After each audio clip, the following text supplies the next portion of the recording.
اس وقت میں موجود ہوں چھیپا میت سرد خانے کے پاس ہی. یہاں پہ عامر لیاقت کے جنازے کو رکھا گیا ہے. ایک بہت ہی افسوسناک خبر ہے کہ عامر لیاقت کے جنازے کو لے کر یہاں پر ایک چھوٹا سا یا بڑا سا کچھ تنازع ہوا ہے، اور وہ تنازع کیا ہے اس کی اپڈیٹ میں آپ کو یہاں پر دے دیتا ہوں. عامر لیاقت کی کل موت واقع ہوئی ہے، ہم سب جانتے ہیں. تنہائی کے عالم میں ان کی ڈیتھ ہوئی ہے.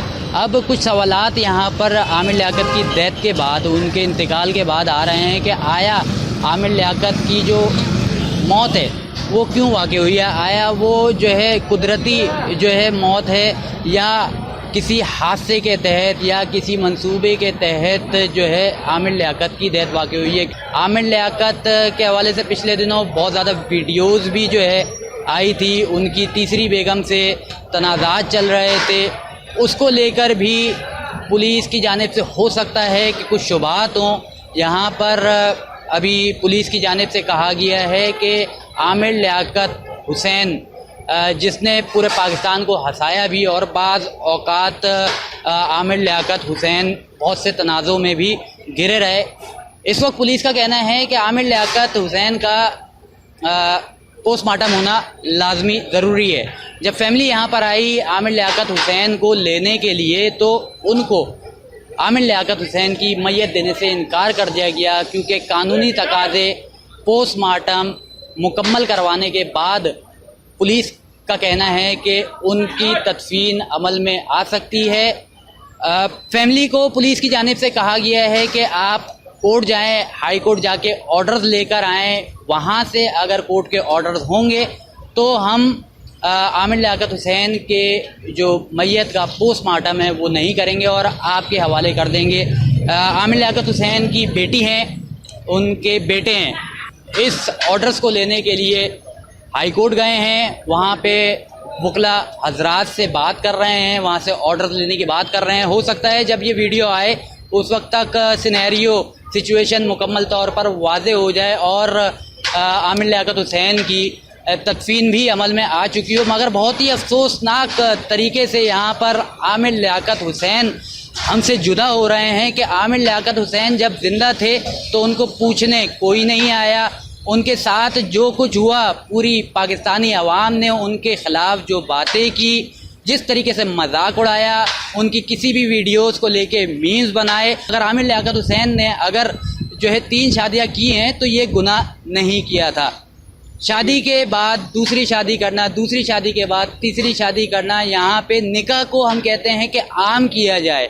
ایک شخص نکاح کو عام کر رہا تھا، یہاں پہ وہ ایک پیغام دینا چاہ رہا تھا کہ ہمارے نبی صلی اللہ علیہ وسلم جو ہے نکاح کرتے تھے، خواتین کو تحفظ دیتے تھے. 4 شادیاں یہاں پر سنت ہے. عامر لیاقت حسین نے 3 شادیاں کی، جس کے بعد تیسری جو بیگم ہے انہوں نے ان کی عزت کو پامال کیا، ان کی عزت کی دھجیاں بکھیری. ان کے جو نجی لمحات تھے اس کو منظر عام پر لے کر آیا. خدا نخواستہ آپ خود سوچیں کہ آپ کے اور آپ کی بیگم کے نجی لمحات ہیں، اور خدا نخواستہ وہ کسی سوشل میڈیا پلیٹ فارم پہ وائرل ہو جائیں، تو کیا آپ اس خاتون کے ساتھ زندگی بسر کرنا پسند کریں گے؟ نہیں کریں گے.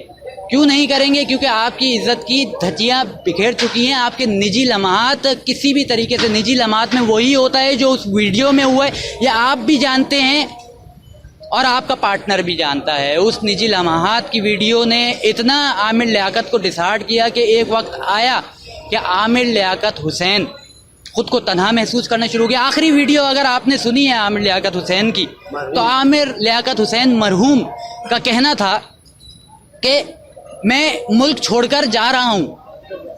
انہوں نے یہ نہیں بتایا وہ ملک چھوڑ کے نہیں، وہ دنیا چھوڑ کے جانے والے ہیں. کہاں جا رہا ہوں؟